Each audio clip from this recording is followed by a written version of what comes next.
ਸਰਕਾਰ ਕੋਲੋਂ ਨਰਸਰੀਆਂ ਤੋਂ ਪੌਦੇ ਲੈ ਕੇ ਲਗਾਉਣੇ ਸ਼ੁਰੂ ਕੀਤੇ। ਉਹਨਾਂ ਪਿੰਡਾਂ ਵਿੱਚ ਉਹਨਾਂ ਜਰਨੈਲੀਆਂ ਸੜਕਾਂ ਤੇ ਜਿੱਥੇ ਵਿਅਕਤੀ ਅਗਰ ਪੈਦਲ ਜਾਣਾ ਪਵੇ ਤਾਂ ਕਿਤੇ ਵੀ ਰੁਕਣੇ ਨੂੰ ਥਾਂ ਨਹੀਂ ਸੀਗੀ।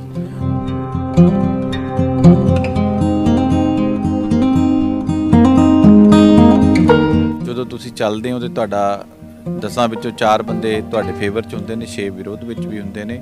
ਤਾਂ ਲੱਤਾਂ ਖਿੱਚਣ ਦਾ ਤਾਂ ਰਿਵਾਜ ਇੱਥੇ ਹੈ ਹੀ ਹੈ।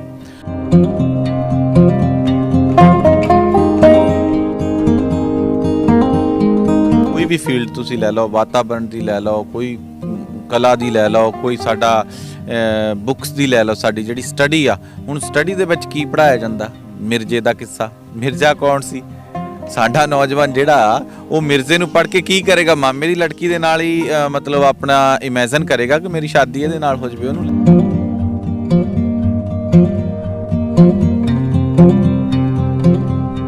ਮੇਰੀ ਭਵਿੱਖ ਦੀ ਪਲਾਨਿੰਗ ਹੈ ਕਿ ਸਭ ਤੋਂ ਪਹਿਲਾਂ ਜਿਹੜੇ ਪਿੰਡਾਂ ਦੀਆਂ ਪੰਚਾਇਤਾਂ ਆ ਉਹਨਾਂ ਨੂੰ ਮਿਲ ਕੇ ਪਿਆਰ ਦੇ ਨਾਲ ਉਹਨਾਂ ਨੂੰ ਅਵੇਅਰ ਕਰੀਏ, ਉਹਨਾਂ ਨੂੰ ਦੱਸੀਏ ਵੀ ਤੁਹਾਡਾ ਫਰਜ਼ ਕੀ ਹੈ। ਸਾਨੂੰ ਹੱਕਾਂ ਦਾ ਸਾਰਿਆਂ ਨੂੰ ਪਤਾ ਹੈ।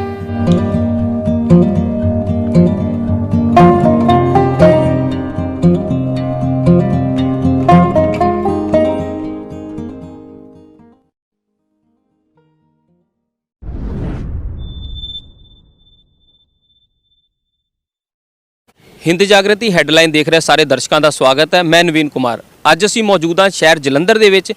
ਅੱਜ ਅਸੀਂ ਤੁਹਾਡੀ ਮੁਲਾਕਾਤ ਕਰਵਾਵਾਂਗੇ ਇੱਕ ਐਸੀ ਸ਼ਖਸੀਅਤ ਦੇ ਨਾਲ ਜਿਨ੍ਹਾਂ ਨੂੰ ਅਕਸਰਾਂ ਤੁਸੀਂ ਜਲੰਧਰ ਦੂਰਦਰਸ਼ਨ ਤੇ ਔਰ ਨੈਸ਼ਨਲ ਟੀਵੀ ਤੇ ਅਲੱਗ-ਅਲੱਗ ਚੈਨਲਾਂ ਦੇ ਮਾਧਿਅਮ ਰਾਹੀਂ ਤੁਸੀਂ ਉਹਨਾਂ ਨੂੰ ਦੇਖਦੇ ਹੋ, ਕਿਉਂਕਿ ਉਹਨਾਂ ਨੇ ਜੋ ਸਮਾਜ ਦੇ ਵਿੱਚ ਇੱਕ ਵਾਤਾਵਰਣ ਨੂੰ ਲੈ ਕੇ ਇੱਕ ਪੰਜਾਬ ਦੇ ਵਿੱਚ ਖਾਸ ਕਰ ਜੇ ਅਸੀਂ ਗੱਲ ਕਰੀਏ ਤੇ ਉਹਨਾਂ ਨੇ ਇੱਕ ਪਹਿਲ ਕਦਮੀ ਕੀਤੀ, ਸਮਾਜ ਨੂੰ ਜਾਗਰਿਤ ਕੀਤਾ ਕਿ ਵਾਤਾਵਰਣ ਨੂੰ ਸ਼ੁੱਧ ਕਰਨ ਦੇ ਲਈ ਕੈਸੇ ਕੰਮ ਕਰਨੇ ਚਾਹੀਦੇ ਨੇ। ਇਹਦੇ ਨਾਲ ਉਹਨਾਂ ਨੇ ਸਮਾਜ ਸੇਵਾ ਦੇ ਬਹੁਤ ਸਾਰੇ ਕੰਮ ਕੀਤੇ ਨੇ ਜੋ ਅਲੱਗ-ਅਲੱਗ ਵਰਗਾਂ ਦੇ ਅਲੱਗ-ਅਲੱਗ ਲੋਕਾਂ ਦੇ ਲਈ ਕੀਤੇ ਗਏ ਨੇ। ਉਹਨਾਂ ਦੇ ਨਾਲ ਬਹੁਤ ਸਾਰੇ ਲੋਕ ਜੁੜੇ ਨੇ ਜੋ ਅੱਜ ਉਹਨਾਂ ਦੇ ਨਾਲ ਰਲ ਕੇ ਪੰਜਾਬ ਦੇ ਵਿੱਚ ਇਹਨਾਂ ਕੰਮਾਂ ਨੂੰ ਕਰ ਰਹੇ ਨੇ। ਸੋ ਐਸੀ ਹੀ ਸ਼ਖਸੀਅਤ ਅੱਜ ਸਾਡੇ ਨਾਲ ਮੌਜੂਦ ਹੈ ਜਿਨ੍ਹਾਂ ਦਾ ਨਾਮ ਹੈ ਅਮਰ ਸ਼੍ਰੀਵਾਸਤਵ।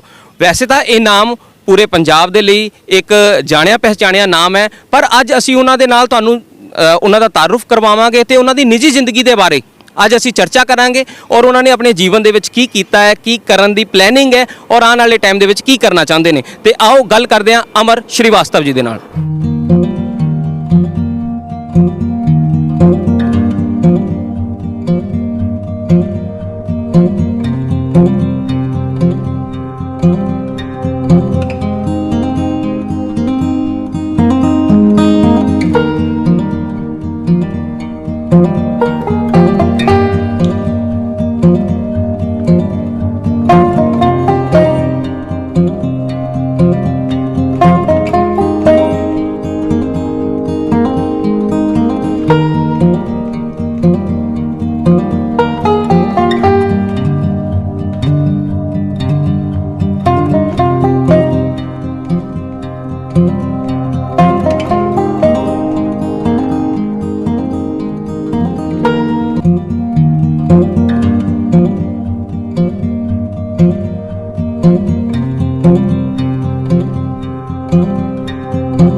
ਅਮਰ ਜੀ ਤੁਹਾਡਾ ਬਹੁਤ-ਬਹੁਤ ਸਵਾਗਤ ਹੈ ਜੀ। ਬਹੁਤ-ਬਹੁਤ ਧੰਨਵਾਦ ਨਵੀਨ ਜੀ ਤੁਹਾਡਾ, ਜਿਨ੍ਹਾਂ ਨੇ ਮੈਨੂੰ ਇਹ ਮੌਕਾ ਦਿੱਤਾ ਕਿ ਮੈਂ ਆਪਣੇ ਵਿਚਾਰਾਂ ਨੂੰ, ਆਪਣੀ ਸੋਚ ਨੂੰ ਲੋਕਾਂ ਦੇ ਅੱਗੇ ਰੱਖ ਸਕਾਂ ਔਰ ਅਵੇਅਰ ਕਰ ਸਕਾਂ। ਅਮਰ ਜੀ ਸਭ ਤੋਂ ਪਹਿਲਾਂ ਸਾਨੂੰ ਇਹ ਦੱਸੋ ਕਿ ਤੁਸੀਂ ਕਿੱਥੇ ਦੇ ਰਹਿਣ ਵਾਲੇ ਹੋ ਔਰ ਕਿਸ ਤਰ੍ਹਾਂ ਪਰਿਆਵਰਣ ਦੇ ਨਾਲ ਜਿਹੜਾ ਪ੍ਰੇਮ ਹੈ ਇਹ ਕਦੋਂ ਤੋਂ ਤੁਹਾਡਾ ਬਣਿਆ ਹੋਇਆ ਹੈ, ਕਦੋਂ ਤੋਂ ਤੁਸੀਂ ਇਹਦੇ ਲਈ ਕੰਮ ਕਰ ਰਹੇ ਹੋ? ਨਵੀਨ ਜੀ ਮੇਰਾ ਜਿਹੜਾ ਜਨਮ ਸਥਾਨ ਆ ਉਹ ਫਲੌਰ ਦੇ ਲਾਗੇ ਪਿੰਡ ਭੱਟੀਆਂ ਹੈ, ਤਹਿਸੀਲ ਫਲੌਰ। ਔਰ ਲੇਕਿਨ 2001 ਦੇ ਵਿੱਚ ਮੈਂ ਪੂਰੀ ਤਰ੍ਹਾਂ ਸ਼ਿਫਟ ਹੋ ਗਿਆ ਜਲੰਧਰ ਦੇ ਲਾਗੇ ਪਿੰਡ ਤੱਲਣ, ਜਿਹੜਾ ਕਿ ਬੜਾ ਮਸ਼ਹੂਰ ਹੈ ਉੱਥੇ। ਲੇਕਿਨ ਵਾਤਾਵਰਣ ਸੰਬੰਧੀ ਜਿਹੜਾ ਮੇਰਾ ਸ਼ੌਕ ਹੈ 2009 ਤੋਂ ਇਹਨੂੰ ਮੈਂ ਲਾਗੂ ਕਰਨਾ ਸ਼ੁਰੂ ਕੀਤਾ, ਇਹਨੂੰ ਮੈਂ ਪ੍ਰੈਕਟੀਕਲ ਰੂਪ ਦਿੱਤਾ ਜਿਹੜਾ। ਔਰ ਕਿਸ ਤਰ੍ਹਾਂ ਦੇ ਕੰਮ ਕਰਨੇ ਸ਼ੁਰੂ ਕੀਤੇ ਤੁਸੀਂ ਜਦੋਂ ਸ਼ੁਰੂਆਤ ਕੀਤੀ ਇਸ ਕੰਮ ਦੀ, ਔਰ ਇਹ ਸੋਚ ਤੁਹਾਡੇ ਅੰਦਰ ਕਿੱਦਾਂ ਪੈਦਾ ਹੋਈ ਕਿ ਪਰਿਆਵਰਣ ਦੇ ਲਈ ਕੰਮ ਕਰਨਾ ਚਾਹੀਦਾ, ਕੀ ਕਾਰਨ ਸੀਗਾ ਉਹਦਾ? ਐਕਚੁਅਲੀ ਬਚਪਨ ਤੋਂ ਜਿਵੇਂ ਵੱਡੇ ਹੋਏ ਉਦੋਂ ਆਪਾਂ ਦੇਖਿਆ ਕਿ ਵਾਤਾਵਰਣ ਦਾ ਜਿਹੜਾ ਰੂਪ ਸਾਡੇ ਬਚਪਨ ਵਿੱਚ ਸੀਗਾ ਉਹ ਦਿਨ ਪ੍ਰਤੀ ਦਿਨ ਵਿਕਰਿਤ ਹੁੰਦਾ ਜਾ ਰਿਹਾ ਸੀ, ਉਹ ਵਿਗੜਦਾ ਜਾ ਰਿਹਾ ਸੀ। ਜਿਵੇਂ ਹੋਸ਼ ਸੰਭਾਲੀ, ਹੋਰ ਵੱਡੇ ਹੋਏ, ਨੌਜਵਾਨ ਅਵਸਥਾ ਦੇ ਵਿੱਚ ਆਏ, ਫਿਰ ਮੈਂ ਦੇਖਿਆ ਕਿ ਜਿਹੜਾ ਨਾੜ ਨੂੰ ਅੱਗ ਲਗਾਉਣ ਦਾ ਜਿਹੜਾ ਸਿਲਸਿਲਾ ਸੀ ਕਿਸਾਨਾਂ ਦੇ ਦੁਆਰਾ, ਉਹ ਦਿਨ ਪ੍ਰਤੀ ਦਿਨ ਵੱਧਦਾ ਜਾ ਰਿਹਾ ਸੀ। ਵਾਤਾਵਰਣ ਧੁੰਦਲਾ ਹੁੰਦਾ ਜਾ ਰਿਹਾ ਸੀ ਤੇ ਜਿਹੜੇ ਸੜਕਾਂ ਤੇ, ਜਰਨੈਲੀਆਂ ਸੜਕਾਂ ਤੇ ਪੌਦੇ ਸੀਗੇ, ਉਹ ਦਰਖਤ ਸੜ ਜਾਣੇ, ਉਹ ਪੌਦੇ ਵੀ ਨਸ਼ਟ ਹੋ ਜਾਣੇ। ਤੋਂ ਬੜਾ ਮੇਰੇ ਮਾਈਂਡ ਦੇ ਵਿੱਚ ਇਹ ਚੀਜ਼ਾਂ ਚੱਲਦੀਆਂ ਸੀ। ਫਿਰ ਮੈਂ ਸੰਕਲਪ ਲਿਆ ਵੀ ਨਹੀਂ, ਇਹ 'ਤੇ ਕੰਮ ਕਰੀਏ ਔਰ ਆਪਾਂ ਆਪਣੇ ਕਿਸਾਨ ਵੀਰਾਂ ਨੂੰ ਵੀ ਔਰ ਨਾਲ ਪੰਜਾਬ ਦੇ ਲੋਕਾਂ ਨੂੰ, ਪੰਜਾਬ ਦੇ ਨੌਜਵਾਨਾਂ ਨੂੰ ਅਵੇਅਰ ਕਰੀਏ, ਜਾਗਰਤ ਕਰੀਏ ਕਿ ਵਾਤਾਵਰਣ ਅਗਰ ਅਸੀਂ ਨਾ ਸੰਭਾਲਿਆ ਤਾਂ ਬਹੁਤ ਵੱਡਾ ਨੁਕਸਾਨ ਹੋ ਜਾਏਗਾ। ਤੇ ਫਿਰ ਉਦੋਂ ਤੋਂ ਮੈਂ 2009 ਤੋਂ ਕੰਟੀਨਿਊ ਕਰ ਦਿੱਤਾ ਇਸ ਚੀਜ਼ ਨੂੰ। ਤੇ ਇਹਦੇ ਲਈ ਤੁਸੀਂ ਅਵੇਅਰਨੈਸ ਦੇ ਨਾਲ ਹੋਰ ਕਿੱਦਾਂ ਦੇ ਕੰਮ ਕਰਨੇ ਸ਼ੁਰੂ ਕੀਤੇ ਨਾਲ ਪਰਿਆਵਰਣ ਨੂੰ ਬਚਾਉਣ ਦੇ ਲਈ? ਸਭ ਤੋਂ ਪਹਿਲਾਂ 2009 ਦੇ ਵਿੱਚ ਜਦੋਂ ਮੈਂ ਇਸ ਰਸਤੇ ਦੇ ਉੱਪਰ ਪੈਰ ਰੱਖਿਆ, ਉਦੋਂ ਨਵੀਨ ਜੀ ਮੈਂ ਆਪਣੇ ਨੌਜਵਾਨ ਸਾਥੀਆਂ ਨੂੰ ਨਾਲ ਲੈ ਕੇ ਸਭ ਤੋਂ ਪਹਿਲਾਂ ਸਾਈਕਲ ਰੈਲੀਆਂ ਦਾ ਰੁੱਖ ਲਗਾਓ, ਧਰਤੀ ਬਚਾਓ, ਇੱਦਾਂ ਦੇ ਅਨੇਕ, ਤੇ ਪਿੰਡਾਂ ਦੀਆਂ ਪੰਚਾਇਤਾਂ ਨੂੰ ਸੰਪਰਕ ਕਰਕੇ ਅਸੀਂ ਉਹਨਾਂ ਨੂੰ ਇਹ ਕਿਹਾ ਵੀ ਤੁਸੀਂ ਸਾਡਾ ਸਹਿਯੋਗ ਕਰੋ, ਕਮ ਸੇ ਕਮ ਆਪਣੇ ਪਿੰਡ ਦੇ ਕਿਸਾਨਾਂ ਨੂੰ ਇਕੱਠੇ ਕਰੋ ਜਿਨ੍ਹਾਂ ਨੂੰ ਅਸੀਂ ਆਪਣੇ ਵਿਚਾਰ ਦੱਸ ਸਕੀਏ ਵੀ ਇਹਦਾ ਨੁਕਸਾਨ ਕਿੰਨਾ। ਜਿੱਥੇ ਧਰਤੀ ਦੀ ਉਪਜਾਊ ਸ਼ਕਤੀ ਖਤਮ ਹੁੰਦੀ ਆ ਔਰ ਵਾਤਾਵਰਣ ਗੰਦਲਾ ਹੁੰਦਾ ਆ, ਉੱਥੇ ਨਾਲ ਬਹੁਤ ਸਾਰੇ ਮਿੱਤਰ ਕੀੜੇ ਵੀ ਜਿਹੜੇ ਉਹ ਮਰ ਜਾਂਦੇ ਨੇ। ਤੋਂ ਪਹਿਲਾ ਸਟੈਪ ਇੱਥੋਂ ਚੱਕਿਆ ਜੀ। ਤੋਂ ਫਿਰ ਦੂਜੀ ਵਾਰ ਫਿਰ ਜਿਹੜਾ ਪੌਦੇ ਲਗਾਉਣ ਦਾ ਕੰਮ ਸ਼ੁਰੂ ਕੀਤਾ। ਮੇਰੇ ਕਾਫੀ ਦੋਸਤਾਂ ਨੇ ਮੈਨੂੰ ਉਤਸ਼ਾਹਿਤ ਕੀਤਾ, ਮੇਰਾ ਸਾਥ ਦਿੱਤਾ, ਤੇ ਚੱਲਦੇ ਫਿਰ ਅਸੀਂ ਸਰਕਾਰ ਕੋਲੋਂ ਨਰਸਰੀਆਂ ਤੋਂ ਪੌਦੇ ਲੈ ਕੇ ਲਗਾਉਣੇ ਸ਼ੁਰੂ ਕੀਤੇ। ਉਹਨਾਂ ਪਿੰਡਾਂ ਵਿੱਚ, ਉਹਨਾਂ ਜਰਨੈਲੀਆਂ ਸੜਕਾਂ ਤੇ ਜਿੱਥੇ ਵਿਅਕਤੀ ਅਗਰ ਪੈਦਲ ਜਾਣਾ ਪਵੇ ਤਾਂ ਕਿਤੇ ਵੀ ਰੁਕਣੇ ਨੂੰ ਥਾਂ ਨਹੀਂ ਸੀਗੀ। ਤੋਂ ਹਜ਼ਾਰਾਂ ਪੌਦੇ ਅੱਜ ਤੱਕ ਲਗਾਏ ਅਸੀਂ। ਤੋਂ ਪੌਦੇ ਲਗਾਉਣ ਦੇ ਨਾਲ ਜਿਹੜਾ ਆ ਉਹਦੀ ਸਾਂਭ ਸੰਭਾਲ ਦੀ ਜ਼ਿੰਮੇਵਾਰੀ ਜਿਹੜੀ ਪੰਚਾਇਤਾਂ ਨੂੰ ਅਵੇਅਰ ਕਰਕੇ ਉਹ ਲਗਾਈ। ਤੋਂ ਇਸੇ ਚੱਲਦੇ ਇਹ ਸਿਲਸਿਲਾ ਜਿਹੜਾ ਅੱਜ ਵੀ ਲਗਾਤਾਰ ਜਾਰੀ ਹੈ। ਤੇ ਹੁਣ ਅੱਜ ਦੇ ਸਮੇਂ ਦੇ ਵਿੱਚ ਇਹਦੇ ਲਈ ਪਰਿਆਵਰਣ ਨੂੰ ਬਚਾਉਣ ਦੇ ਲਈ ਕਿੱਦਾਂ ਦੇ ਕੰਮ ਕੀਤੇ ਜਾਣੇ, ਕਿੱਦਾਂ ਦੇ ਉਪਰਾਲੇ ਕੀਤੇ ਜਾ ਰਹੇ ਨੇ? ਕਿਉਂਕਿ ਹੁਣ ਸਿਰਫ ਗੱਲ ਪਰਾਲੀ ਤੱਕ ਨਹੀਂ ਰਹਿ ਗਈ। ਹੁਣ ਜਿਹੜਾ ਗੱਡੀਆਂ ਦਾ ਪੋਲਿਊਸ਼ਨ ਹੈ ਜਾਂ ਧਵਨੀ ਪ੍ਰਦੂਸ਼ਣ ਹੈ, ਹਾਰਨ ਵੱਜਦੇ ਨੇ, ਜਾਂ ਹੋਰ ਬੜੀ ਤਰ੍ਹਾਂ ਦੇ ਪ੍ਰਦੂਸ਼ਣ ਜਿਹੜੇ ਨੇ ਸਮਾਜ ਦੇ ਵਿੱਚ, ਉਹਦੇ ਵਿੱਚੋਂ ਸਮਾਜ ਨਿਕਲ ਰਿਹਾ। ਤੇ ਅੱਜ ਦੇ ਸਮੇਂ ਦੇ ਵਿੱਚ ਕਿੱਦਾਂ ਦੀ ਕਾਰਗੁਜ਼ਾਰੀ ਚੱਲ ਰਹੀ ਹੈ? ਤੁਸੀਂ ਬਹੁਤ ਇੱਕ ਕੰਮ ਦੀ ਗੱਲ ਮੈਨੂੰ ਯਾਦ ਕਰਵਾ ਦਿੱਤੀ ਕਿ ਧਵਨੀ ਪ੍ਰਦੂਸ਼ਣ ਤੇ ਪ੍ਰਦੂਸ਼ਣ ਹੀ ਹੈ। ਜੋ ਵੀ ਚੀਜ਼ ਸਾਡੇ ਮਾਨਵ ਜੀਵਨ ਦੇ ਵਾਸਤੇ ਜੋ ਖਤਰਨਾਕ ਹੈ, ਜੋ ਉਹਨੂੰ ਖਤਰੇ ਵਿੱਚ ਪਾ ਰਹੀ ਹੈ, ਉਹ ਪ੍ਰਦੂਸ਼ਣ ਹੀ ਹੈ।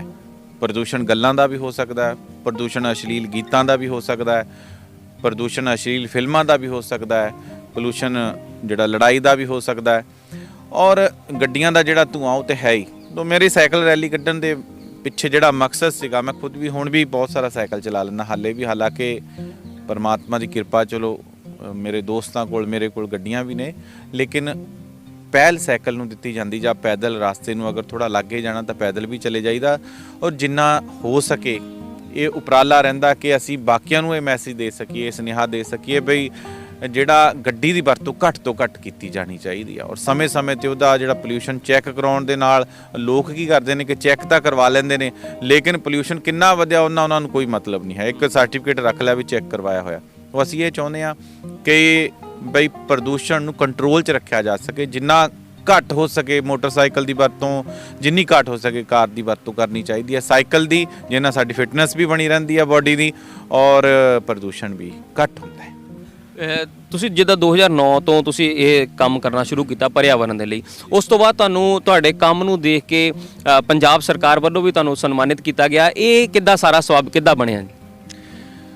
ਸਾਡੇ ਫਲੋਰ ਦੇ ਜਿਸ ਵੇਲੇ MLA ਸ਼੍ਰੀ ਅਵਿਨਾਸ਼ ਚੰਦਰ ਕਲੇਰ ਜੀ ਉਹ ਬਣੇ ਸਨ, ਉਹ ਮੇਰੇ ਕੰਮਾਂ ਤੋਂ ਕਾਫੀ ਪ੍ਰਭਾਵਿਤ ਸੀ। ਉਹਨਾਂ ਨੇ ਮੈਨੂੰ ਬਹੁਤ ਦੇਰ ਤੋਂ ਵਾਚ ਕੀਤਾ।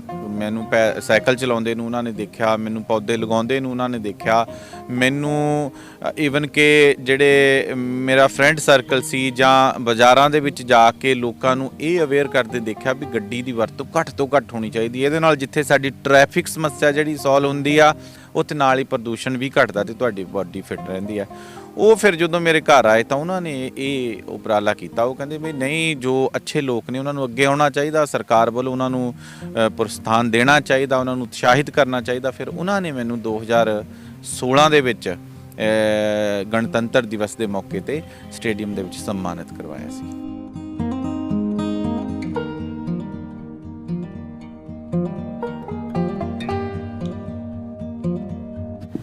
ਅਮਰਜੀਤ, ਜਿਸ ਤਰ੍ਹਾਂ ਕਿ ਤੁਸੀਂ ਜਦੋਂ ਤੋਂ ਕੰਮ ਕਰ ਰਹੇ ਹੋ, ਪਰਿਆਵਰਨ ਦੇ ਉੱਪਰ ਕੰਮ ਕਰ ਰਹੇ ਹੋ ਤੁਸੀਂ, ਪਰ ਅੱਜ ਦੇ ਸਮੇਂ ਦੇ ਵਿੱਚ ਇਹ ਦੇਖਿਆ ਜਾ ਰਿਹਾ ਕਿ ਬਹੁਤ ਸਾਰੀਆਂ ਸੰਸਥਾਵਾਂ ਹੋ ਗਈਆਂ ਜਿਹੜੀਆਂ ਲੋਕਾਂ ਨੂੰ ਪਰਿਆਵਰਨ ਦੇ ਲਈ ਜਾਗਰੂਕ ਕਰ ਰਹੀਆਂ ਨੇ। ਉਹਨਾਂ ਨੂੰ ਦੱਸ ਰਹੀਆਂ ਨੇ ਕਿ ਤੁਹਾਨੂੰ ਕਿੱਦਾਂ ਦਾ ਕੰਮ ਕਰਨਾ ਚਾਹੀਦਾ ਹੈ, ਪਰਿਆਵਰਨ ਨੂੰ ਅਸੀਂ ਕਿੱਦਾਂ ਸਵੱਛ ਰੱਖਣਾ ਹੈ। ਪਰ ਜਿੱਦਾਂ ਜਿੱਦਾਂ ਸੰਸਥਾਵਾਂ ਵੱਧ ਰਹੀਆਂ ਨੇ, ਲੋਕਾਂ ਨੂੰ ਜਾਗਰੂਕ ਕਰਨ ਦਾ ਜਿਹੜਾ ਤਰੀਕਾ ਉਹ ਵੱਧ ਰਿਹਾ, ਪਰ ਲੋਕ ਉਨਾ ਹੀ ਪਿੱਛੇ ਹਟੀ ਜਾ ਰਹੇ ਨੇ ਪਰਿਆਵਰਨ ਨੂੰ ਲੈ ਕੇ। ਉਨੇ ਲੋਕ, ਮੈਨੂੰ ਨਹੀਂ ਲੱਗਦਾ ਕਿ ਲੋਕ ਉਨੇ ਕੁ ਅਵੇਅਰ ਨੇ। ਇਹਦਾ ਕੀ ਕਾਰਨ ਹੋ ਸਕਦਾ? ਤੁਹਾਡਾ ਸਵਾਲ ਬਹੁਤ ਹੀ ਸਿੱਧਾ ਪਰ ਗੰਭੀਰ ਸਵਾਲ ਹੈ। ਇਹਦੇ ਵਿੱਚ ਕੋਈ ਸ਼ੱਕ ਨਹੀਂ, ਸੋਸ਼ਲ ਮੀਡੀਆ ਤੇ ਜਾਂ ਇਲੈਕਟ੍ਰੋਨਿਕ ਮੀਡੀਆ, ਪ੍ਰਿੰਟ ਮੀਡੀਆ ਤੇ ਬਹੁਤ ਵੱਡਾ ਪ੍ਰਚਾਰ ਪ੍ਰਸਾਰ ਸੰਸਥਾਵਾਂ ਦੁਆਰਾ ਜਾਂ ਹੋਰ ਵੀ ਲੋਕਾਂ ਦੁਆਰਾ ਕੀਤਾ ਜਾਂਦਾ, ਸਰਕਾਰਾਂ ਦੁਆਰਾ ਕੀਤਾ ਜਾਂਦਾ ਕਿ ਵਾਤਾਵਰਣ ਬਚਾਓ, ਵਾਤਾਵਰਣ ਦੇ ਪ੍ਰਤੀ ਜਾਗਰੂਕ ਕੀਤਾ ਜਾ ਰਿਹਾ।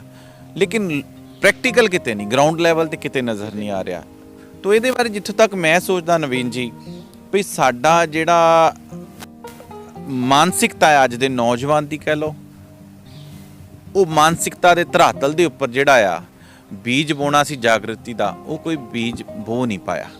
ਕਾਰਨ ਤੁਸੀਂ ਦੇਖੋ, ਅੱਜ ਕਿੱਥੇ ਪੁਰਾਣੇ ਸਮਿਆਂ ਦੇ ਵਿੱਚ ਕਦੀ ਸੁਣਿਆ ਸੀ ਅਸੀਂ ਬਈ ਕੋਈ ਰੇਪ ਦੀ ਘਟਨਾ ਹੋ ਗਈ, ਕੋਈ ਬਲਾਤਕਾਰ ਦੀ ਘਟਨਾ ਹੋ ਗਈ? ਕਦੀ ਵੀ ਨਹੀਂ ਸੀ ਇਹ ਚੀਜ਼ਾਂ। ਬਿਕੋਜ਼ ਉਦੋਂ ਲੋਕ ਜਿਹੜੇ ਸੀਗੇ ਉਹਨਾਂ ਦੀ ਮਾਨਸਿਕਤਾ ਬੜੀ ਕਲੀਅਰ ਹੁੰਦੀ ਸੀ, ਬੜੀ ਸਵੱਛ ਹੁੰਦੀ ਸੀ। ਲੋਕ ਮੋਰਲ ਵੈਲਿਊਜ਼ ਨੂੰ ਆਪਣੇ ਜੀਵਨ ਦੇ ਵਿੱਚ ਪਹਿਲ ਦੇ ਆਧਾਰ ਤੇ ਰੱਖਦੇ ਸੀ, ਹੈ ਨਾ। ਤੋ ਅੱਜ ਕੀ ਹੋਇਆ?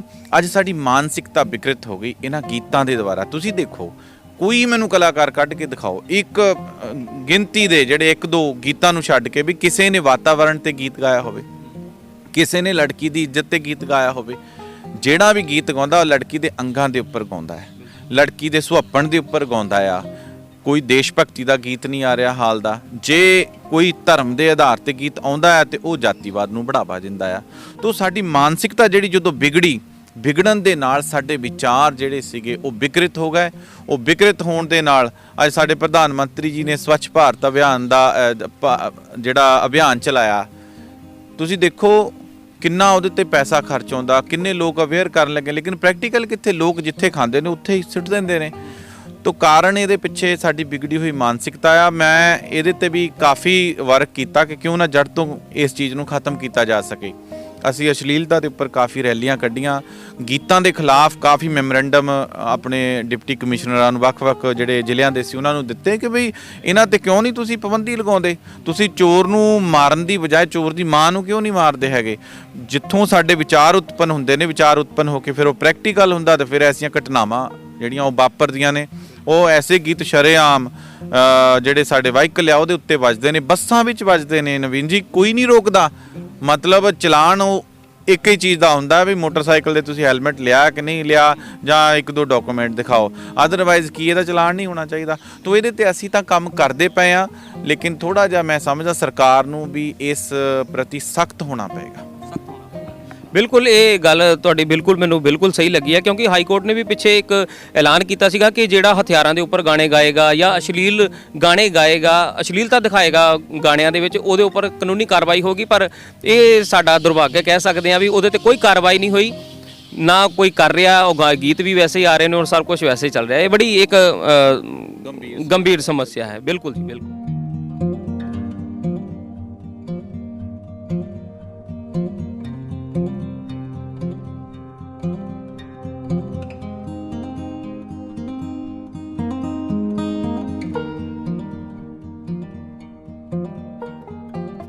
ਅਮਰ ਜੀ, ਜਦੋਂ ਤੁਸੀਂ ਪਰਿਆਵਰਨ ਦੇ ਲਈ ਕੰਮ ਕਰਨਾ ਸ਼ੁਰੂ ਕੀਤਾ ਜਾਂ ਕੰਮ ਕਰ ਰਹੇ ਹੋ ਤੇ ਤੁਹਾਨੂੰ ਇਹਦੇ ਲਈ ਕੁਝ ਮੁਸ਼ਕਲਾਂ ਦਾ ਸਾਹਮਣਾ ਵੀ ਕਰਨਾ ਪੈਂਦਾ ਹੈ, ਕਿਉਂਕਿ ਮੈਨੂੰ ਲੱਗਦਾ ਹੈ ਕਿ ਕਰਨਾ ਪੈਂਦਾ ਹੋਣਾ ਹੈ ਕਿਉਂਕਿ ਬਹੁਤ ਸਾਰੇ ਲੋਕਾਂ ਦਾ ਵਿਰੋਧ ਵੀ ਹੁੰਦਾ ਹੈ, ਤੁਹਾਡੇ ਐਂਟੀ ਵੀ ਲੋਕ ਖੜੇ ਹੋ ਜਾਂਦੇ ਨੇ, ਕਿ ਤੁਹਾਨੂੰ ਕਿਸ ਤਰ੍ਹਾਂ ਕਿੱਦਾਂ ਦੀਆਂ ਮੁਸ਼ਕਲਾਂ ਦਾ ਸਾਹਮਣਾ ਇਹਦੇ ਵਿੱਚ ਕਰਨਾ ਪੈ ਜਾਂਦਾ ਹੈ? ਇਹ ਤਾਂ ਸੁਭਾਵਿਕ ਹੈ। ਜਦੋਂ ਤੁਸੀਂ ਚੱਲਦੇ ਹੋ ਤੇ ਤੁਹਾਡਾ 10 ਵਿੱਚੋਂ 4 ਬੰਦੇ ਤੁਹਾਡੇ ਫੇਵਰ 'ਚ ਹੁੰਦੇ ਨੇ, 6 ਵਿਰੋਧ ਵਿੱਚ ਵੀ ਹੁੰਦੇ ਨੇ, ਤਾਂ ਲੱਤਾਂ ਖਿੱਚਣ ਦਾ ਤਾਂ ਰਿਵਾਜ ਇੱਥੇ ਹੈ ਹੀ ਹੈ। ਲੇਕਿਨ ਫਿਰ ਵੀ ਇਸ ਤੋਂ ਬਿਨਾਂ ਵੀ ਜਿਹੜੀਆਂ ਔਕੜਾਂ ਨੇ ਉਹ ਇਹ ਨੇ ਵੀ ਜੇ ਅਸੀਂ ਮਤਲਬ ਜਰਨੈਲੀਆਂ ਸੜਕਾਂ ਤੇ ਪੌਦੇ ਲਗਾਉਂਦੇ ਹਾਂ ਤਾਂ ਉਹਨੂੰ ਕਿਸਾਨ ਪੁੱਟ ਦਿੰਦੇ ਨੇ, ਉਹ ਕਹਿੰਦੇ ਸਾਡੀਆਂ ਫਸਲਾਂ ਨਹੀਂ ਹੁੰਦੀਆਂ।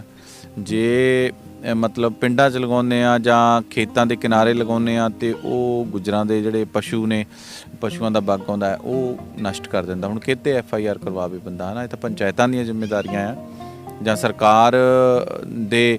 ਜੇ ਕਿਤੇ FIR ਕਰਵਾ ਵੀ ਦਿੰਦੇ ਆ, ਕੋਈ ਨਾੜ ਨੂੰ ਅੱਗ ਲਗਾਈ ਜਾਂ ਕੁਛ ਆ, ਤਾਂ ਮਗਰ ਹੀ ਜਿਹੜਾ ਸਥਾਨੀ MLA ਕੋਈ ਵੀ ਹੁੰਦਾ ਹੈ ਉਹਦਾ ਫੋਨ, ਪੋਲੀਟੀਕਲ ਫੋਨ ਜਾਣ ਲੱਗ ਪੈਂਦੇ ਨੇ SH ਨੂੰ, ਤਾਂ ਕੋਈ ਨਹੀਂ ਕਰਦਾ। ਤਾਂ ਇਹ ਮੁਸ਼ਕਲਾਂ ਤਾਂ ਹੈ, ਲੇਕਿਨ ਫਿਰ ਵੀ ਇਹ ਆ ਵੀ ਕੰਮ ਤੇ ਕਰਨਾ ਹੀ ਆ। ਹੁਣ ਤੁਸੀਂ ਦੇਖੋ ਵੀ ਉਹਨੇ ਗੀਤ ਗਾਇਆ ਮੈਂ ਬਲਾਤਕਾਰੀ ਹੂੰ, ਉਹ ਕਲਾਕਾਰ ਨੇ, ਕਹਿੰਦੇ ਤਾਂ ਉਹਨੂੰ ਕਲਾਕਾਰ ਹੈ, ਉਹ ਕਿਹੜੀ ਕਲਾ ਸਿਖਾਉਂਦਾ? ਉਹ ਅੱਜ ਤੱਕ ਖੁੱਲ੍ਹਾ ਘੁੰਮ ਰਿਹਾ। ਪਹਿਲਾਂ ਅਖਬਾਰਾਂ 'ਚ ਖਬਰਾਂ ਆਈਆਂ, ਬਿਆਨ ਦਿੱਤੇ, ਲੋਕਾਂ ਨੇ ਫੋਟੋਆਂ ਲਾਈਆਂ, ਉਸ ਚਾਰ ਗਮਲੇ ਤੋੜ ਕੇ ਖਤਮ ਕੰਮ। ਕੀ ਇਹ ਨਹੀਂ ਚਾਹੀਦਾ ਕਿ ਪ੍ਰੋਪਰ ਤੌਰ 'ਤੇ ਉਸ ਵਿਅਕਤੀ ਨੂੰ ਅਗਰ ਸਜ਼ਾ ਹੋਈ ਹੁੰਦੀ ਤਾਂ ਅੱਗੇ ਤੋਂ ਵੀ ਗੀਤ ਗਾਉਣ ਵਾਲੇ 100 ਵਾਰੀ ਸੋਚਦੇ? ਤਾਂ ਮੇਰਾ ਇਹ ਮੰਨਣਾ ਹੈ ਵੀ ਇਹ ਸਰਕਾਰ ਤੇ ਭਵਿੱਖ ਦੇ ਵਿੱਚ ਅਸੀਂ ਐਸੀ ਇੱਕ ਵਿਉਂਤਬੰਦੀ ਕਰਕੇ ਇਸ ਚੀਜ਼ ਦਾ ਪ੍ਰੈਸ਼ਰ ਪਵਾਈਏ। ਹੁਣ ਦੇਖੋ ਲੋਕ 30 ਦਿਨ ਕੋਈ ਨਾ ਕੋਈ ਮੁੱਦਾ ਲੈ ਕੇ, ਕੋਈ ਵੀ ਮੁੱਦਾ ਹੋਵੇ, ਲੋਕ ਸੜਕਾਂ ਜਾਮ ਕਰਨ ਲੱਗ ਪੈਂਦੇ ਨੇ, ਸੜਕ ਜਾਮ ਹੋ ਜਾਂਦੀ ਆ, ਕੋਈ ਕੰਟਰੋਲ ਨਹੀਂ, ਕੁਛ ਲੋਕ ਖੱਜਲ ਹੁੰਦੇ ਹੋਣ। ਲੇਕਿਨ ਇਸ ਮੁੱਦੇ ਤੇ ਕਦੀ ਕਿਸੇ ਨੇ ਸਰਕਾਰ ਤੇ ਪ੍ਰੈਸ਼ਰ ਨਹੀਂ ਪਵਾਇਆ ਕਿ ਦਰੱਖਤਾਂ ਦੀ ਗਿਣਤੀ ਵਧਾਈ ਜਾਵੇ, ਨਾੜ ਨੂੰ ਅੱਗ ਨਾ ਲਗਾਈ ਜਾਵੇ, ਜਾਂ ਅਸ਼ਲੀਲ ਗੀਤ ਨਹੀਂ ਆਉਣੇ ਚਾਹੀਦੇ, ਜਾਂ ਗੰਦੀਆਂ ਫਿਲਮਾਂ ਨਹੀਂ ਆਉਣੀਆਂ ਚਾਹੀਦੀਆਂ, ਦੇਸ਼ ਭਗਤਾਂ ਦੀਆਂ ਫਿਲਮਾਂ ਆਉਣ, ਮਹਾਂਪੁਰਸ਼ਾਂ ਦੇ ਉੱਤੇ ਆਉਣ। ਤੋ ਸਰਕਾਰ ਤੇ ਇਸ ਗੱਲ ਦਾ ਪ੍ਰੈਸ਼ਰ ਪਾਇਆ ਜਾਣਾ ਚਾਹੀਦਾ, ਔਰ ਅਸੀਂ ਪਾਵਾਂਗੇ ਵੀ ਇਹਨੂੰ ਸਖਤੀ ਨਾਲ। ਜਿਹੜੇ ਕਾਨੂੰਨ ਸਾਡੇ ਸੰਵਿਧਾਨ ਦੇ ਵਿੱਚ ਹੈ, ਜਿਨ੍ਹਾਂ ਦੇ ਅੰਦਰ ਸਜ਼ਾ ਦਾ ਪ੍ਰਾਵਧਾਨ ਹੈ, ਉਹਨੂੰ ਲਾਗੂ ਕੀਤਾ ਜਾਵੇ। ਤੇ ਆਉਣ ਵਾਲੇ ਸਮੇਂ ਦੇ ਵਿੱਚ ਅਮਰ ਜੀ ਕਿਸ ਤਰ੍ਹਾਂ ਦੀ ਕਾਰਗੁਜ਼ਾਰੀ ਰਹੇਗੀ? ਕੀ ਫਿਊਚਰ ਪਲੈਨਿੰਗ ਹੈ ਤੁਹਾਡੇ ਮਾਈਂਡ ਦੇ ਵਿੱਚ ਵੀ ਕਿਹਨਾਂ ਚੀਜ਼ਾਂ ਦੇ ਉੱਪਰ ਕੰਮ ਕਰਨ ਦੀ ਲੋੜ ਹੈ? ਦੇਖੋ, ਵੈਸੇ ਤਾਂ ਓਵਰਆਲ ਇੱਥੇ ਕੰਮ ਕਰਨ ਦੀ ਲੋੜ ਹੈ। ਹਰ ਕੋਈ ਵੀ ਫੀਲਡ ਤੁਸੀਂ ਲੈ ਲਓ, ਵਾਤਾਵਰਣ ਦੀ ਲੈ ਲਓ, ਕੋਈ ਕਲਾ ਦੀ ਲੈ ਲਓ, ਕੋਈ ਸਾਡਾ ਬੁੱਕਸ ਦੀ ਲੈ ਲਓ, ਸਾਡੀ ਜਿਹੜੀ ਸਟੱਡੀ ਆ। ਹੁਣ ਸਟੱਡੀ ਦੇ ਵਿੱਚ ਕੀ ਪੜ੍ਹਾਇਆ ਜਾਂਦਾ? ਮਿਰਜ਼ੇ ਦਾ ਕਿੱਸਾ। ਮਿਰਜ਼ਾ ਕੌਣ ਸੀ? ਸਾਡਾ ਨੌਜਵਾਨ ਜਿਹੜਾ ਉਹ ਮਿਰਜ਼ੇ ਨੂੰ ਪੜ੍ਹ ਕੇ ਕੀ ਕਰੇਗਾ? ਮਾਮੇ ਦੀ ਲੜਕੀ ਦੇ ਨਾਲ ਹੀ ਮਤਲਬ ਆਪਣਾ ਇਮੇਜਿਨ ਕਰੇਗਾ ਕਿ ਮੇਰੀ ਸ਼ਾਦੀ ਇਹਦੇ ਨਾਲ ਹੋ ਜਾਵੇ, ਉਹਨੂੰ ਲੈ ਕੇ ਆਏਗਾ, ਔਰ ਉਹ ਵੀ ਵਿਆਹ ਵਾਲੇ ਦਿਨ। ਜਾਂ ਫਿਰ ਹੀਰ ਰਾਂਝਾ ਪੜ੍ਹਾਏ ਜਾਂਦੇ ਆ। ਤੋ ਹਰ ਫੀਲਡ ਦੇ ਵਿੱਚ ਸਾਡੀ ਸਿੱਖਿਆ ਪ੍ਰਣਾਲੀ ਲੈ ਲਓ, ਸਾਡਾ ਵਾਤਾਵਰਣ ਲੈ ਲਓ, ਸਾਡੀ ਕਲਾਕ੍ਰਿਤੀ ਲੈ ਲਓ, ਹਰ ਪਾਸੇ ਕੰਮ ਕਰਨ ਦੀ ਲੋੜ ਹੈ। ਲੇਕਿਨ ਮੈਂ ਤੇ ਐਜ਼ ਏ ਵਾਤਾਵਰਣ ਪ੍ਰੇਮੀ, ਮੈਨੂੰ ਵਾਤਾਵਰਣ ਦੇ ਨਾਲ ਬਹੁਤ ਪ੍ਰੇਮ ਹੈ, ਔਰ ਮੈਂ ਤੇ ਇਸ 'ਤੇ ਕੰਮ ਕਰਾਂਗਾ। ਪੰਚਾਇਤਾਂ ਨੂੰ ਨਾਲ ਲੈ ਕੇ ਮੇਰੀ ਕੋਸ਼ਿਸ਼ ਹੈ ਕਿ ਪੰਚਾਇਤਾਂ ਨੂੰ, ਜਿੱਥੇ ਪਿੱਛੇ ਮੈਂ ਕਾਰਿਕ੍ਰਮ ਕਰਾਇਆ ਸੀ, 29 ਦੇ ਕਰੀਬ ਪੰਚਾਇਤਾਂ ਮੈਂ ਬੁਲਾਈਆਂ ਸੀ, ਉੱਥੇ ਮੇਰੀ ਕੋਸ਼ਿਸ਼ ਹੈ ਕਿ ਵੱਧ ਕੇ ਇਦੋਂ ਵੀ ਪੂਰੇ ਪੰਜਾਬ ਦੇ ਵਿੱਚ ਆਪਣੇ ਸਾਥੀਆਂ ਨੂੰ ਲੈ ਕੇ ਪੰਚਾਇਤਾਂ ਨੂੰ ਅਵੇਅਰ ਕਰੀਏ ਕਿ ਅਗਰ ਇੱਕ ਪਿੰਡ ਦਾ ਜਿਹੜਾ ਸਰਪੰਚ ਹੈ, ਇੱਕ ਪਿੰਡ ਦੀ ਪੰਚਾਇਤ ਅਗਰ ਇਹ ਸੰਕਲਪ ਲੈ ਲੇਗੀ ਕਿ ਮੈਂ ਆਪਣੀ ਸਰਹੱਦ ਦੇ ਅੰਦਰ ਠੇਕਾ ਨਹੀਂ ਰਹਿਣ ਦੇਣਾ, ਅਗਰ ਉਹ ਸੰਕਲਪ ਲੈ ਲੇਗਾ ਕਿ ਮੇਰੇ ਪਿੰਡ ਦੀਆਂ ਜਰਨੈਲੀਆਂ ਸੜਕਾਂ ਜਿਹੜੀਆਂ ਉਹ ਵਾਂਝੀਆਂ ਨਹੀਂ ਰਹਿਣਗੀਆਂ ਰੁੱਖਾਂ ਤੋਂ, ਅਗਰ ਉਹ ਸੰਕਲਪ ਲੈ ਲੇਗਾ ਕਿ ਮੇਰੇ ਪਿੰਡ ਦੇ ਵਿੱਚ ਅਸ਼ਲੀਲ ਗੀਤ ਡੀਜਿਆਂ ਦੇ ਉੱਪਰ ਨਹੀਂ ਚੱਲਣਗੇ, ਗੀਤ ਚੱਲਣਗੇ ਲੇਕਿਨ ਗੀਤ ਘੋੜੀਆਂ ਵੀ ਤਾਂ ਹੈ, ਸ਼ਗਨਾਂ ਦੇ ਗੀਤ ਨੇ, ਭੰਗੜੇ ਦੇ ਗੀਤ ਨੇ, ਪੰਜਾਬ ਦੇ ਉੱਪਰ ਗਾਏ ਗਏ ਗੀਤ ਨੇ, ਦੇਸ਼ ਭਗਤੀ ਦੇ ਗੀਤ ਨੇ, ਮਹਾਂਪੁਰਸ਼ਾਂ ਦੇ ਮਹਿਮਾ ਦੇ ਵਿੱਚ ਗਾਏ ਗਏ ਗੀਤ ਨੇ, ਉਹ ਚੱਲਣਗੇ। ਅਗਰ ਪੰਚਾਇਤ ਸੰਕਲਪ ਲੈ ਲੇਗੀ ਮੇਰੇ ਹਿਸਾਬ ਦੇ ਨਾਲ ਤਾਂ ਫਿਰ ਸਾਨੂੰ ਵੀ ਸਹਿਯੋਗ ਹੋ ਗਿਆ ਉਹਦੇ ਵਿੱਚ। ਤੋ ਮੇਰੀ ਭਵਿੱਖ ਦੀ ਪਲਾਨਿੰਗ ਹੈ ਕਿ ਸਭ ਤੋਂ ਪਹਿਲਾਂ ਜਿਹੜੇ ਪਿੰਡਾਂ ਦੀਆਂ ਪੰਚਾਇਤਾਂ ਆ ਉਹਨਾਂ ਨੂੰ ਮਿਲ ਕੇ ਪਿਆਰ ਦੇ ਨਾਲ ਉਹਨਾਂ ਨੂੰ ਅਵੇਅਰ ਕਰੀਏ, ਉਹਨਾਂ ਨੂੰ ਦੱਸੀਏ ਵੀ ਤੁਹਾਡਾ ਫਰਜ਼ ਕੀ ਹੈ। ਸਾਨੂੰ ਹੱਕਾਂ ਦਾ ਸਾਰਿਆਂ ਨੂੰ ਪਤਾ ਹੈ, ਹੱਕ ਲੈਣ ਨੂੰ ਅਸੀਂ ਬਹੁਤ ਅੱਗੇ ਹਾਂ। ਉੱਥੇ ਪੰਚਾਇਤ ਵੀ ਰਲ ਜਾਂਦੀ ਆ, ਕਿਤੇ ਮੇਰੀਆਂ ਵੋਟਾਂ ਨਾ ਟੁੱਟ ਜਾਣ। ਉੱਥੇ ਸਥਾਨੀ ਕੋਈ ਵੀ MLA ਆ, ਕਿਸੇ ਵੀ ਹਲਕੇ ਦੇ ਆ, ਮੈਂ ਪ੍ਰੋਪਰ ਨਹੀਂ ਗੱਲ ਕਰ ਰਿਹਾ ਕਿਸੇ ਪਾਰਟੀਕੂਲਰ ਕਿਸੇ ਵਿਅਕਤੀ ਦੀ, ਤਾਂ ਉੱਥੇ ਸਾਰੇ ਕੁੱਦ ਪੈਂਦੇ ਨੇ ਛਾਲਾ ਮਾਰ ਕੇ ਸਾਡੇ ਹੱਕ। ਲੇਕਿਨ ਕਿਸੇ ਨੂੰ ਆਪਣੇ ਫਰਜ਼ ਦਾ ਨਹੀਂ ਪਤਾ ਕਿ ਮੇਰੇ ਇਹ ਕਰਨ ਦੇ ਨਾਲ ਕਿਸੇ ਨੂੰ ਲਾਭ ਹੋਏਗਾ ਜਾਂ ਕਿਸੇ ਨੂੰ ਪ੍ਰੋਬਲਮ ਆਏਗੀ, ਮੇਰੇ ਦੇਸ਼ ਦਾ ਨਾਮ ਉੱਚਾ ਹੋਏਗਾ ਜਾਂ ਖਰਾਬ ਹੋਏਗਾ, ਮੇਰੇ ਪੰਜਾਬ ਦਾ ਨਾਮ ਰੌਸ਼ਨ ਹੋਏਗਾ ਜਾਂ ਖਰਾਬ ਹੋਏਗਾ। ਤੋ ਇਹਨਾਂ ਨੂੰ ਲੈ ਕੇ ਮਤਲਬ ਐਸੇ ਵਿਚਾਰਾਂ ਨੂੰ ਲੈ ਕੇ ਪੰਚਾਇਤਾਂ ਨੂੰ ਅਵੇਅਰ ਕਰਾਂਗੇ। ਜਿੱਥੇ ਪੌਦੇ ਤਾਂ ਅਸੀਂ ਲਾਣੇ ਉੱਥੇ ਕੰਟੀਨਿਊ ਚੱਲ ਰਿਹਾ ਵਾ, ਨਾੜ ਨੂੰ ਲੈ ਕੇ ਕੰਟੀਨਿਊ ਚੱਲ ਰਿਹਾ ਆ, ਅਸ਼ਲੀਲ ਗੀਤਾਂ ਨੂੰ ਲੈ ਕੇ ਕੰਟੀਨਿਊ ਜੋ ਅਸੀਂ ਕਰਨਾ ਉਹ ਤੇ ਕਰ ਹੀ ਰਹੇ ਆ ਔਰ ਵੱਧ ਕੇ ਕਰਾਂਗੇ। ਲੇਕਿਨ ਨਾਲ ਮੇਰਾ ਆ ਵੀ ਜਿਹੜੀ ਸਾਡੇ ਲੋਕਤੰਤਰ ਦੀ ਮੁੱਢਲੀ ਇਕਾਈ ਹੈ ਉਹ ਪੰਚਾਇਤ ਤੋਂ ਸ਼ੁਰੂ ਹੁੰਦੀ ਆ, ਸ਼ਹਿਰਾਂ ਦੇ ਵਿੱਚ ਮਿਊਨਿਸਪਲ ਕਾਰਪੋਰੇਸ਼ਨ ਦੇ ਐਮਸੀ ਤੋਂ ਉਹਨਾਂ ਨੂੰ ਅਵੇਅਰ ਕਰੀਏ ਵੀ ਤੁਸੀਂ ਆਪਣਾ ਆਪਣਾ ਹਲਕਾ ਸੰਭੋ ਤੇ ਪੂਰਾ ਦੇਸ਼ ਸੰਭਿਆ ਜਾਏਗਾ ਜੀ। ਤੋ ਇਹ ਸੀ ਸਾਡੇ ਨਾਲ ਅਮਰ ਸ਼੍ਰੀਵਾਸਤਵ, ਜਿਨ੍ਹਾਂ ਨੇ ਵਾਤਾਵਰਣ ਦੇ ਨਾਲ ਨਾਲ ਸਮਾਜ ਦੀਆਂ ਹੋਰ ਬਹੁਤ ਸਾਰੀਆਂ ਐਸੀਆਂ ਚੀਜ਼ਾਂ ਨੇ, ਐਸੀਆਂ ਗੱਲਾਂ ਨੇ, ਐਸੇ ਕੰਮ ਨੇ ਜਿਨ੍ਹਾਂ ਦੇ ਉੱਪਰ ਉਹ ਵਿਚਾਰ ਕਰ ਰਹੇ ਨੇ, ਕੰਮ ਕਰ ਵੀ ਰਹੇ ਨੇ ਔਰ ਉਸ ਕੰਮ ਨੂੰ ਹੋਰ ਅੱਗੇ ਤੇਜ਼ੀ ਦੇ ਨਾਲ ਕਰਨ ਲਈ ਔਰ ਸਰਕਾਰ ਨੂੰ ਉਹਦੇ ਵਿੱਚ ਇਨਵੋਲਵ ਕਰਨ ਦੇ ਲਈ ਉਹ ਪ੍ਰਯਾਸਰਤ ਨੇ ਔਰ ਪ੍ਰਯਾਸ ਕਰਦੇ ਰਹਿਣਗੇ। ਸੋ ਅੱਜ ਸਾਡੇ ਨਾਲ ਸੀਗੇ ਅਮਰ ਸ਼੍ਰੀਵਾਸਤਵ ਜੀ। ਸਰ ਤੁਹਾਡਾ ਬਹੁਤ ਬਹੁਤ ਧੰਨਵਾਦ।